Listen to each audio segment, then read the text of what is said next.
تلنگانہ میں پرانے طریقے پر ہی جاری ہوں گے ڈرائیونگ لائسنس۔ تلنگانہ ریاست میں ڈرائیونگ لائسنس کچھ دنوں تک پرانے طریقے پر ہی محکمہ ٹرانسپورٹ کے دفتر میں جاری کیے جائیں گے۔ اس کی وجہ یہ ہے کہ ریاستی حکومت نے ڈرائیونگ لائسنس کی اجرا کو آسان بنانے کے لیے مرکزی حکومت کے نئے رہنمایانہ خطوط کا جواب نہیں دیا ہے۔ نتیجے کے طور پر گاڑی چلانے والوں کو پرانے طریقے سے ہی لرننگ لائسنس کے لیے سلاٹ بک کرنا پڑے گا اور متعلقہ RTA آفس میں تحریری امتحان میں حاضر ہونا پڑے گا۔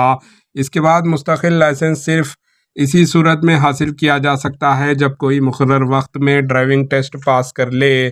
مرکزی حکومت کے نئے قاعدے کے مطابق ڈرائیونگ لائسنس کے لیے RTO آفس جانے کی ضرورت نہیں ہے، صرف RTA کے رجسٹر پرائیویٹ ڈرائیونگ اسکول ہی ٹیسٹ کرواتے ہیں اور موٹر سائیکلوں کو لرننگ سرٹیفکیٹ جاری کرتے ہیں۔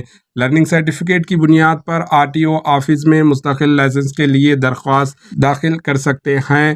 وہ لوگ جنہوں نے RTO کے مسلمہ ڈرائیونگ اسکول میں گاڑی چلانا سیکھی ہے، صرف انہیں ہی ٹیسٹ کے لیے آفس میں حاضر ہونا ہوگا۔ نئے قاعدے کے مطابق آلودگی کم کرنے کے لیے 9 لاکھ پرانی سرکاری گاڑیوں کو مرحلے وار ختم کیا جائے گا۔ تیز رفتاری سے گاڑی چلانے والوں پر 1000 روپے سے 2000 تک جرمانہ عائد کیا جائے گا۔ اگر نابالغ افراد گاڑی چلاتے ہوئے پکڑے گئے تو 25,000 روپے جرمانہ عائد کیا جائے گا اور گاڑی کے مالک کا ڈرائیونگ رجسٹریشن کارڈ منسوخ کر دیا جائے گا۔ پکڑے گئے نابالغ کو 25 سال کی عمر تک ڈرائیونگ لائسنس جاری نہیں کیا جائے گا۔ Bureau report AHN news. AHN news کو لائک کریں، شیئر کریں اور سبسکرائب کرنا نہ بھولیں۔